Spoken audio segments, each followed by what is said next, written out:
Hi, എല്ലാവർക്കും നമസ്കാരം. ഒരു പുതിയ വീഡിയോയിലേക്ക് സ്വാഗതം. മത്തായിയുടെ സുവിശേഷത്തിലെ 14 മുതൽ 28 വരെയുള്ള അധ്യായങ്ങൾ ഇന്ന് നമുക്ക് നോക്കിയാലോ? 2 സെറ്റുകളായിട്ട് നമുക്ക് നോക്കാം.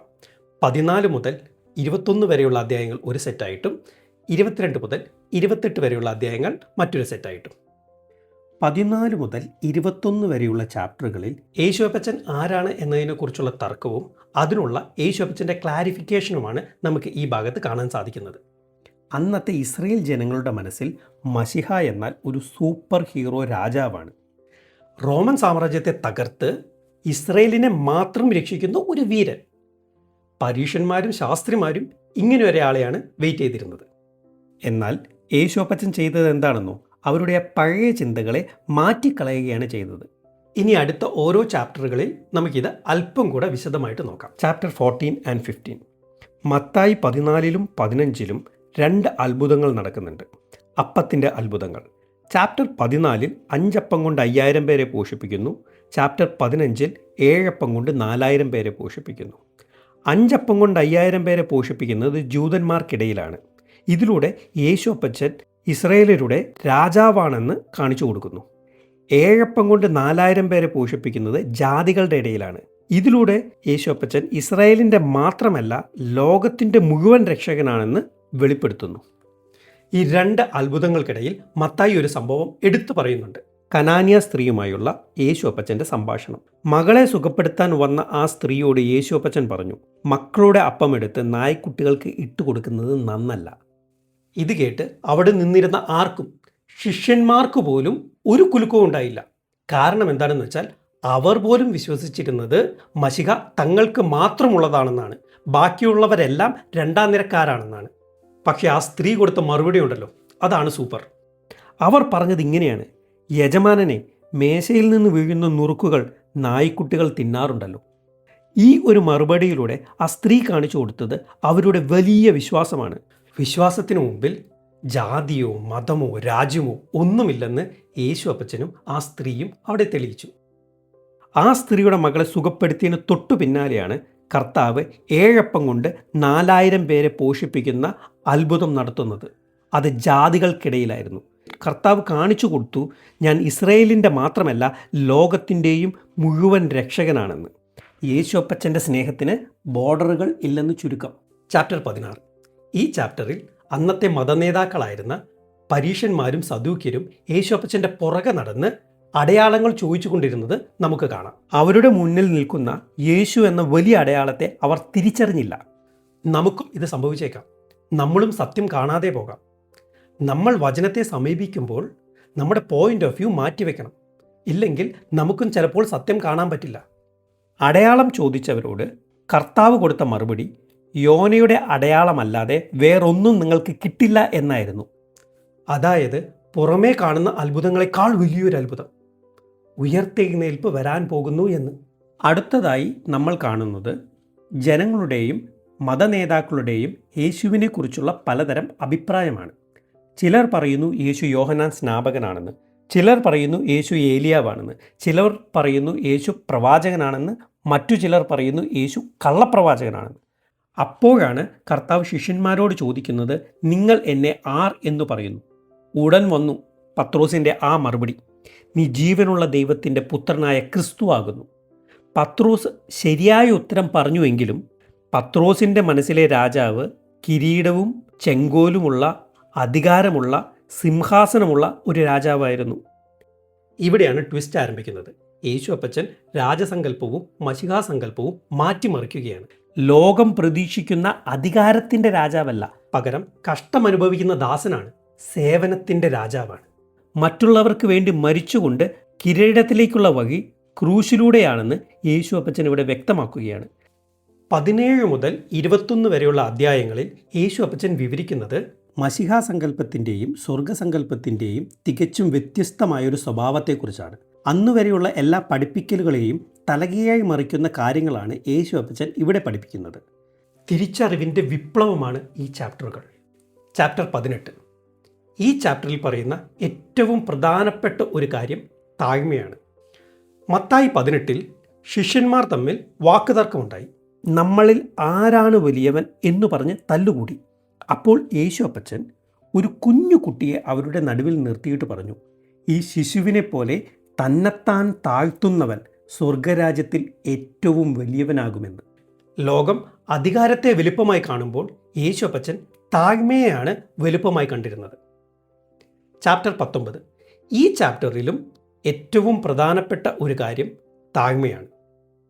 മത്തായി 19:30 ഇങ്ങനെ പറയുന്നു, എങ്കിലും മുൻപന്മാർ പിൻപന്മാരും പിൻപന്മാർ മുൻപന്മാരും ആകും. സ്വർഗരാജ്യത്തിലെ റാങ്ക് ലിസ്റ്റ് നമ്മുടെ ലോകത്തിലെ പോലെയല്ല. നമ്മുടെ ലോകത്തിൽ ആരാണ് മുൻപന്മാർ? കയ്യിൽ ഇഷ്ടം പോലെ പണമുള്ളവർ, വലിയ പദവിയിൽ ഇരിക്കുന്നവർ, പവർ കാണിക്കുന്നവർ, ഇവരൊക്കെയാണ് ഫസ്റ്റ് റോയിൽ നിൽക്കുന്നത്. പക്ഷേ സ്വർഗരാജ്യത്തിൻ്റെ ആ വാല്യൂ സിസ്റ്റം വരുമ്പോൾ താഴ്മയോടെ ദൈവത്തെ സ്നേഹിക്കുന്ന ആ പാവം പിൻപന്മാർ ഉണ്ടല്ലോ, അവർ അവിടെ ഫസ്റ്റ് റോയിൽ ഇരിക്കും. ദൈവം നോക്കുന്നത് നമ്മുടെ ബാങ്ക് ബാലൻസോ ഓഫീസിലെ കസാരയോ ഒന്നുമല്ല, നമ്മുടെ ഹൃദയത്തിലെ താഴ്മയെയാണ്. ചാപ്റ്റർ 20. ഈ ചാപ്റ്ററിലും ഏറ്റവും പ്രധാനപ്പെട്ട ഒരു കാര്യം താഴ്മ തന്നെയാണ്. മത്തായി 20:26 ഇങ്ങനെ പറയുന്നു, നിങ്ങളിൽ വലിയവനാകാൻ ആഗ്രഹിക്കുന്നവരെല്ലാം നിങ്ങളുടെ ശുശ്രൂഷകനാകണം. നിങ്ങളിൽ ഒന്നാമനാകാൻ ആഗ്രഹിക്കുന്നവരെല്ലാം നിങ്ങളുടെ ദാസനാകണം. മനുഷ്യപുത്രൻ ശുശ്രൂഷ ചെയ്യിപ്പാനല്ല, ശുശ്രൂഷിപ്പാനും അനേകർക്ക് വേണ്ടി തൻ്റെ ജീവനെ വീണ്ടെടുപ്പ് വിലയായി കൊടുപ്പാനും വന്നതുപോലെ തന്നെ. ലോജിക് അനുസരിച്ച് ലോകത്തിൻ്റെ രാജാവായ യേശുപ്പച്ചൻ വരുമ്പോൾ എല്ലാവരും പുള്ളിയെ സേവിക്കണമായിരുന്നു, കാലു കഴുകണമായിരുന്നു, ഭക്ഷണം കൊടുക്കണമായിരുന്നു, കുട പിടിക്കണമായിരുന്നു. ഇതൊക്കെയായിരുന്നു നമ്മൾ പ്രതീക്ഷിച്ചത്. പക്ഷെ കർത്താവ് പറഞ്ഞു, ഞാൻ സേർവ് ചെയ്യാനാണ് വന്നത്, ആരാലും സർവീസ് ഏറ്റുവാങ്ങാനല്ല വന്നത്. ചാപ്റ്റർ 21. ഈ ചാപ്റ്ററിലും ഏറ്റവും പ്രധാനപ്പെട്ട ഒരു കാര്യം താഴ്മ തന്നെയാണ്. ഈ ചാപ്റ്ററിൽ യേശുപ്പച്ചൻ ഒരു കഴുതപ്പുറത്ത് വരുന്നത് നമുക്ക് കാണാം. ലോകം മുഴുവൻ വെയിറ്റ് ചെയ്തിരുന്നത് ഒരു വലിയ കുതിരപ്പുറത്ത് വാളുമേന്തി വീരനായി വരുന്ന ഒരു രാജാവിനെയാണ്. പക്ഷെ കർത്താവ് വരുന്നതോ ഒരു പാവം കഴുതപ്പുറത്ത്. ആ കഴുത നമ്മൾ വലിയ ഒരു പാഠം പഠിപ്പിക്കുന്നുണ്ട്. ഇവിടെ നമ്മൾ ആ കഴുതയെ ഒന്ന് ശ്രദ്ധിക്കണം. ആ കഴുത പോകുന്നിടത്തെല്ലാം ആളുകൾ തുണി വിരിക്കുന്നു, മരക്കൊമ്പുകൾ വയ്ക്കുന്നു, വലിയ ബഹുമാനം കൊടുക്കുന്നു. സത്യം പറഞ്ഞാൽ ഈ ബഹുമാനം ആ കഴുതയ്ക്കുള്ളതാണോ? അല്ല, ആ കഴുതയുടെ പുറത്തിരിക്കുന്ന യേശുപ്പച്ചനുള്ളതാണ്. ആ കഴുതയുടെ പുറത്തിരിക്കുന്നത് യേശുപ്പച്ചനായതുകൊണ്ട് ആ കഴുതയ്ക്കും ഈ വില കിട്ടുന്നു. യേശുപ്പച്ചൻ നമ്മളെ ഉപയോഗിക്കണമെങ്കിൽ നമ്മൾ കഴുതയാകണം. ദൈവവചനം വഹിക്കാൻ തയ്യാറാകുന്ന കഴുത. ദൈവവചനം വഹിക്കാൻ ഒരിക്കലും മടിക്കരുത്. നിങ്ങൾ ശ്രദ്ധിച്ചോ, 18 മുതൽ 21 വരെയുള്ള ചാപ്റ്ററുകളിൽ കോമൺ ഫാക്ടർ എന്ന് പറയുന്നത് താഴ്മയാണ്. ലോകത്തിൻ്റെ കണ്ണിൽ വലിയവനാകാനാണ് എല്ലാവരും ശ്രമിക്കുന്നത്. നമ്മൾ ശ്രമിക്കേണ്ടത് താഴ്മയുള്ള യേശുപ്പച്ചൻ നിയന്ത്രിക്കുന്ന ഒരു ജീവിതം ഉണ്ടാക്കാനാണ്.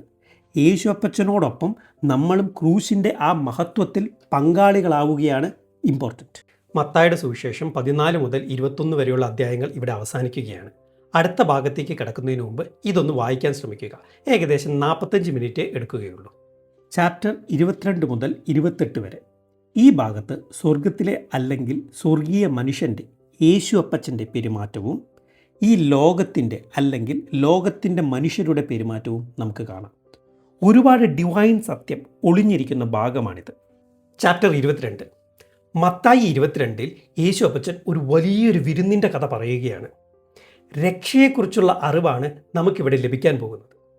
മത്തായി 22:14 ഇങ്ങനെ പറയുന്നു, വിളിക്കപ്പെട്ടവർ പലർ, തിരഞ്ഞെടുക്കപ്പെട്ടവർ ചുരുക്കം. ഇത് എക്സ്പ്ലെയിൻ ചെയ്യുന്നത് ഒരു ഉപമയിലൂടെയാണ്. വിരുന്നിൻ്റെയും തിരഞ്ഞെടുപ്പിൻ്റെയും ഉപമയാണ്. ഒരു രാജാവ് തൻ്റെ മകൻ്റെ കല്യാണ സദ്യയ്ക്ക് പലരെയും ക്ഷണിച്ചു. പക്ഷെ അവർക്ക് വരാൻ നേരമില്ല. അവർ അങ്ങ് ആ വിളിയെ അവഗണിച്ചു. അപ്പോൾ രാജാവ് വഴിയിൽ കാണുന്നവരെയെല്ലാം വിരുന്നിന് വിളിച്ചുകൂട്ടി. പക്ഷെ അവരിൽ ഒരാൾ മാത്രം കല്യാണ വസ്ത്രം ധരിക്കാതെ വന്നിരുന്നു. രാജാവ് അയാളെ കല്യാണത്തിൽ നിന്ന് പുറത്താക്കാൻ ഉത്തരവിട്ടു. ഈ ഉപമയിൽ ആദ്യം പറയുന്നത് രാജാവ് പലരെയും ക്ഷണിച്ചു എന്നും പിന്നെ വഴിയിൽ കാണുന്നവരെ ക്ഷണിച്ചു എന്നുമാണ്. ദൈവം എല്ലാവരെയും രക്ഷയുടെ വിരുന്നിലേക്ക് ക്ഷണിക്കുന്നു. പക്ഷേ ചിലർ വരുന്നില്ല എന്നാണ് പറയുന്നത്. ദൈവവിളിയെ അവഗണിക്കുന്നവർ. വിളി എല്ലാവർക്കുമാണ്. എന്നാൽ നമ്മുടെ ആകുലതകളും ലൗകികമായ താല്പര്യങ്ങളും കാരണം ആ വിളിയെ അവഗണിക്കരുത്. പിന്നെ രണ്ടാമതായി പറയുന്ന ഒരു കാര്യം, ഒരാൾ മാത്രം കല്യാണ വസ്ത്രം ധരിക്കാതെ വന്നിരുന്നു. രാജാവ് അയാളെ പുറത്താക്കാൻ ഉത്തരവിട്ടു. എന്താണ് ഈ കല്യാണ വസ്ത്രം? നമ്മൾ വിചാരിക്കും പാവം ഡ്രസ്സില്ലാത്തത് കൊണ്ടായിരിക്കാം അയാൾ അങ്ങനെ വന്നത് എന്ന്. പക്ഷേ അന്നത്തെ കാലത്ത് അങ്ങനെയല്ല. ധരിക്കാനുള്ള വസ്ത്രം രാജകൊട്ടാരത്തിൽ നിന്ന് തന്നെ ഫ്രീ ആയി നൽകുമായിരുന്നു. അത് വാങ്ങിച്ച് ധരിക്കണമായിരുന്നു. അദ്ദേഹം അത് ധരിക്കാതെ സ്വന്തം ഡ്രസ്സിലാണ് കല്യാണത്തിന് വന്നത്. ഇവിടെ വസ്ത്രം എന്ന് പറയുന്നത് യേശുക്രിസ്തു തന്നെയാണ്. റോമർ 13:14 കർത്താവായ യേശുക്രിസ്തുവിനെ തന്നെ ധരിച്ചു കൊള്ളുവിൻ എന്നാണ് പറയുന്നത്. നമ്മുടെ സ്വന്തം അറിവോ പ്രവൃത്തിയോ അല്ല, യേശുക്രിസ്തുവിൻ്റെ നീതിയാണ് നമ്മുടെ വസ്ത്രം. നമ്മുടെ രക്ഷയുടെ കാര്യവും ഇതുപോലെ തന്നെയാണ്. നമ്മുടെ ആ നല്ല കാര്യങ്ങളൊക്കെ ദൈവത്തിൻ്റെ മുമ്പിൽ ഗാർബേജ് തുണി പോലെയാണ്. നമ്മൾ ചെയ്യുന്ന പല കാര്യങ്ങളും ദൈവത്തിന് മുമ്പിൽ ഒന്നുമല്ല. അവിടെ നമുക്ക് വേണ്ടത് യേശുക്രിസ്തു ആകുന്ന വസ്ത്രമാണ്. യേശുക്രിസ്തുവിൻ്റെ നീതിയാണ് നമുക്ക് വേണ്ടത് എന്ന് നമ്മൾ മനസ്സിലാക്കണം. യേശുക്രിസ്തു ആകുന്ന വസ്ത്രം ധരിച്ചു വേണം നമ്മൾ ദൈവത്തിൻ്റെ മുമ്പിൽ ചെല്ലാൻ. ചാപ്റ്റർ 23. മത്തായി 23 വരുമ്പോൾ യേശു അപ്പച്ചൻ ശാസ്ത്രിമാരോടും പരീക്ഷന്മാരോടും കുറച്ച് കടുപ്പത്തിൽ തന്നെയാണ് കാര്യങ്ങൾ പറയുന്നത്. അവരുടെ കാപട്യം, ഹിപ്പോക്രസി തുറന്നു കാട്ടുകയാണ്. പുറമേ നോക്കിയാൽ വലിയ ഭക്തരാണ് അവർ. നല്ല വെള്ള വസ്ത്രം ധരിക്കും, വിരുന്നുകളിൽ മുൻനിരയിൽ തന്നെ ഇരിക്കും, എല്ലാവരും ബഹുമാനിക്കണമെന്ന് ഇവർക്ക് വളരെ നിർബന്ധമാണ്. ചുരുക്കത്തിൽ പറഞ്ഞാൽ ഇവരുടെ ഭക്തി മൊത്തം ഷോ ആണ്. കർത്താവിൻ്റെ മറുപടി ഒന്ന് നോക്കണേ. കർത്താവ് വീണ്ടും ആ പഴയ സത്യം ഒന്ന് ഉറപ്പിച്ചു പറയുകയാണ്. നിങ്ങളിൽ വലിയവനാകാൻ ആഗ്രഹിക്കുന്നവർ നിങ്ങളുടെ ശുശ്രൂഷകൻ ആകണം. കർത്താവ് പറയുന്നത് മറ്റുള്ളവരുടെ കാലു കഴുകാൻ തയ്യാറാകുന്നവനാണ് വലിയവനെന്ന്. വലിയ പദവികൾ കിട്ടുമ്പോൾ തലയിൽ കിരീടം വെച്ച് നടക്കാതെ പകരം ഒരു കപ്പ് വെള്ളമെടുത്ത് മറ്റുള്ളവരെ സേവിക്കാനാണ് കർത്താവ് ആവശ്യപ്പെടുന്നത്. ചാപ്റ്റർ 24 25 ഈ അധ്യായങ്ങളെ പലപ്പോഴും ചെറിയ വെളിപാട് എന്ന് വിളിക്കാറുണ്ട്. കാരണം ഇത് ലോകാവസാനത്തെയും വരുവാനിരിക്കുന്ന ന്യായവിധിയെയും കുറിച്ചുള്ള പ്രവചനമാണ്. ചാപ്റ്റർ 24 യെരുശലേം ദേവാലയം തകരുന്നതിനെക്കുറിച്ചും തൻ്റെ രണ്ടാം വരവിനെക്കുറിച്ചും യേശു അപ്പച്ചൻ ഇവിടെ പ്രവചിക്കുന്നു. പക്ഷേ ഇവിടെ ഒരു പ്രധാന വാചകമുണ്ട്. ആ ദിവസമോ നാഴികയോ പിതാവ് മാത്രമല്ലാതെ ആരും പുത്രൻ പോലും അറിയുന്നില്ല എന്ന് മത്തായി 24:36 പറയുന്നുണ്ട്. ഇത് കേട്ട് ചിലർ ചോദിക്കും, അതെന്താ യേശു അപ്പച്ചൻ ദൈവമല്ലേ എന്ന്? എന്തുകൊണ്ടാണ് യേശു അപ്പച്ചന് ഇത് അറിയാത്തത് എന്ന്? സംഗതി സിമ്പിളാണ്. ഇത് അറിവില്ലാത്തത് കൊണ്ടല്ല, മറിച്ച് തൻ്റെ ദൗത്യത്തിൻ്റെ ഭാഗമായി പിതാവിൻ്റെ അധികാരത്തിൽ തന്നെ സമർപ്പിച്ചാണ് യേശു അപ്പച്ചൻ ഈ ലോകത്തിൽ വന്നത്. അറിയാൻ ശ്രമിക്കേണ്ട ആവശ്യമില്ലാത്തതുകൊണ്ട്. ഒരു മകൻ അപ്പന് കീഴടങ്ങുന്നത് വിവരമില്ലാത്തത് കൊണ്ടോ കഴിവില്ലാത്തത് കൊണ്ടോ ശക്തിയില്ലാത്തത് കൊണ്ടോ അല്ല. അതൊരു സ്നേഹബന്ധമാണ്. അത്രയേ ഉള്ളൂ. യേശു അപ്പച്ചൻ പോലും ആ തീയതിയെ എനിക്കറിയില്ല എന്ന് പറഞ്ഞിട്ടും ഇന്ന് ചിലർ കണക്ക് കൂട്ടലുകളുമായി നടക്കുന്നു. അടുത്ത മാസം 10-ാം തീയതി ലോകം അവസാനിക്കും എന്നൊക്കെ പറഞ്ഞു വരുന്നവരോട് നമ്മൾ പറയേണ്ടത് ഇതാണ്: കർത്താവ് പോലും ചോദിക്കാത്ത ആ രഹസ്യം അറിയാൻ നിങ്ങൾ എന്തിനാ ഇത്രയും കഷ്ടപ്പെടുന്നത്? നമ്മൾ ചെയ്യേണ്ടത് ആ ഡേറ്റ് കണ്ടുപിടിക്കലല്ല, മറിച്ച് കർത്താവ് എപ്പോൾ വന്നാലും റെഡിയായി ഇരിക്കുക എന്നതാണ്. ചാപ്റ്റർ 25 നമ്മൾ ഡേറ്റ് നോക്കാതെ റെഡിയാകുന്നതിൻ്റെ ഇമ്പോർട്ടൻസ് ആണ് കാണിച്ചു തരുന്നത്. നമുക്ക് ചാപ്റ്റർ 25 ഒന്ന് നോക്കാം. ഇവിടെ ന്യായവിധിയെക്കുറിച്ചാണ് പറയുന്നത്. അതിനായി യേശു അപ്പച്ചൻ ഉപയോഗിക്കുന്നത് ബുദ്ധിയുള്ള കന്യകമാരുടെ ഉപമയാണ്. കർത്താവ് 10 കന്യകമാരുടെ കഥ പറയുന്നു. മണവാളനെ കാത്തിരിക്കുന്ന 10 പേർ. ഇതിൽ 5 പേർ ബുദ്ധിയുള്ളവരായിരുന്നു. അവർ കയ്യിൽ എക്സ്ട്രാ എണ്ണ കരുതിയിരുന്നു. ബാക്കി 5 പേർ വിളക്ക് മാത്രം എടുത്തു. മണവാളൻ വരാൻ വൈകിയപ്പോൾ എക്സ്ട്രാ എണ്ണ കരുതി വെക്കാത്തവർക്ക് പുറത്താകേണ്ടി വന്നു. ഇവിടെ മണവാളൻ യേശു അപ്പച്ചനും എണ്ണ പരിശുദ്ധാത്മാവുമാണ്. ബാക്കി ഞാൻ പറയണ്ടല്ലോ. പരിശുദ്ധാത്മാവിൽ നിറഞ്ഞിരിക്കുക എന്നതാണ് ഇമ്പോർട്ടൻറ്റ്. ഡേറ്റ് കണ്ടുപിടിക്കാൻ ശ്രമിക്കലല്ല, കർത്താവ് എപ്പോൾ വന്നാലും തയ്യാറായി ഇരിക്കുക എന്നതാണ് ഇമ്പോർട്ടൻറ്റ്. നമ്മൾ ന്യായവിധിയെ പേടിക്കേണ്ട കാര്യമില്ല. കാരണം റോമർ 8:1 പറയുന്നത് പോലെ ക്രിസ്തുവേശുവിൽ ഉള്ളവർക്ക് ഒരു ശിക്ഷാവിധിയുമില്ല. നമ്മുടെ പഴയ മനുഷ്യനെ ക്രൂശിൽ തറച്ച് ക്രിസ്തുവിൻ്റെ നീതിയാകുന്ന ആ കല്യാണ വസ്ത്രം ധരിക്കുന്നവർക്ക് ന്യായവിധിയില്ല. നമ്മുടെ സ്വന്തം ഗുണം കൊണ്ടല്ല, യേശു അപ്പച്ചൻ്റെ നീതി കൊണ്ടാണ് നമ്മൾ പാസ്സാകുന്നത്. ചുരുക്കത്തിൽ യേശു അപ്പച്ചനാകുന്ന കല്യാണ വസ്ത്രം ധരിച്ച് പരിശുദ്ധാത്മാവാകുന്ന എണ്ണ നിറച്ച് വെയിറ്റ് ചെയ്തിരിക്കുക. കർത്താവ് എപ്പോൾ വന്നാലും നമ്മൾ പവർഫുള്ളായി യേശു അപ്പച്ചനോടൊപ്പം പോകും. ചാപ്റ്റർ 26. ഈ ചാപ്റ്ററിൽ 2 കാര്യങ്ങൾ നമുക്ക് കാണാം: പെസഹായും ഗത്സമനയിലെ പ്രാർത്ഥനയും. പെസഹ സമയത്ത് യേശു അപ്പച്ചൻ വ്യക്തമാക്കുന്ന ഒരു സത്യമുണ്ട്. പാപത്തിന് ഒരു വിലയുണ്ടെന്നും അത് നാം വരുത്തിവെച്ച ഒരു കടമാണെന്നും. മത്തായി 26:28 ഇങ്ങനെ പറയുന്നു: ഇത് പാപമോചനത്തിനായി അനേകർക്ക് വേണ്ടി ചൊരിയുന്ന പുതിയ നിയമത്തിലുള്ള എൻ്റെ രക്തം. പിന്നെ ഗത്സമനയിലെ പ്രാർത്ഥനയിൽ ഇങ്ങനെ പറയുന്നു: എൻ്റെ ഇഷ്ടമല്ല നിൻ്റെ ഇഷ്ടം നിറവേറട്ടെ. ഗത്സമനയിലെ പ്രാർത്ഥന നമുക്കൊരു എക്സാമ്പിൾ പ്രാർത്ഥനയാണ്. കർത്താവേ, ഈ പ്രതിസന്ധി മാറ്റണമേ എന്ന് പ്രാർത്ഥിക്കുമ്പോൾ തന്നെ എൻ്റെ ഇഷ്ടമല്ല നിൻ്റെ ഇഷ്ടം നടക്കണമേ എന്നു പറയുവാൻ തക്കവണ്ണം ആത്മീയമായി വളരാൻ നമുക്ക് സാധിക്കണം. പലപ്പോഴും നമ്മുടെ സിറ്റുവേഷൻ ടഫ് ആയി തോന്നാം. പക്ഷെ നമുക്കറിയില്ല നമ്മൾ കടന്നു പോകുന്ന ഈ പ്രശ്നങ്ങൾ, ഈ ബുദ്ധിമുട്ടുകൾ പിശാചും മനുഷ്യരും നമുക്ക് തന്ന പണിയാണോ അതോ കർത്താവ് നമ്മളെ പണിയുകയാണോ എന്ന്. കർത്താവ് നമ്മളെ പ്രതിസന്ധികളിലൂടെ പണിയുകയായിരിക്കാം, ഒരു കുശവൻ മൺപാത്രം പണിയുന്നത് പോലെ. ഏത് സിറ്റുവേഷനിലും നമ്മൾ കർത്താവിൽ വിശ്വസിക്കാനും സബ്മിറ്റ് ചെയ്യാനും പഠിക്കണം. ദാനിയേൽ 3-ാം അധ്യായത്തിൽ ശദ്രക്, മേശക്, അബേദ്നെഗോ എന്നിവരെ പോലെ പറയാൻ നമുക്ക് സാധിക്കണം. അവർ രാജാവിനോട് പറഞ്ഞു: ഞങ്ങളുടെ ദൈവം ഞങ്ങളെ ഈ തീച്ചൂളയിൽ നിന്നും വിടുവിപ്പാൻ ശക്തനാണ്. ഇനി വിടുവിച്ചില്ലെങ്കിലും ഞങ്ങൾ അന്യദേവങ്ങളെ ആരാധിക്കുകയില്ല. ഇനി വിടുവിച്ചില്ലെങ്കിലും എന്നു പറയാനുള്ള ആത്മീയ വളർച്ചയാണ് നമുക്ക് വേണ്ടത്. ചാപ്റ്റർ 27. ക്രിസ്തീയ വിശ്വാസത്തിൻ്റെ 2 തൂണുകളാണ് ക്രൂശീകരണവും പുനരുദ്ധാനവും. ഇത് രണ്ടും 27-ാം അധ്യായത്തിൽ നമുക്ക് കാണാം. നമുക്ക് ഒന്നൊന്നായി നോക്കാം. ക്രൂശീകരണം, ഇത് പലർക്കും വെറുമൊരു ചരിത്ര സംഭവമോ അല്ലെങ്കിൽ ഒരു മിത്തോ ഒക്കെയാണ്. പക്ഷേ ഇത് നമ്മുടെ രക്ഷയുടെ നീതിയാണ്. ക്രൂശിൽ വെച്ച് ഒരു കൈമാറ്റം നടന്നു. നമ്മുടെ പാപം യേശു അപ്പച്ചൻ ഏറ്റെടുത്തു. പകരം യേശു അപ്പച്ചൻ്റെ നീതി നമുക്ക് നൽകി. ക്രൂശിലെ യേശു അപ്പച്ചൻ്റെ രക്തം നമ്മെ പാപത്തിൽ നിന്ന് വിടുവിക്കുന്നു.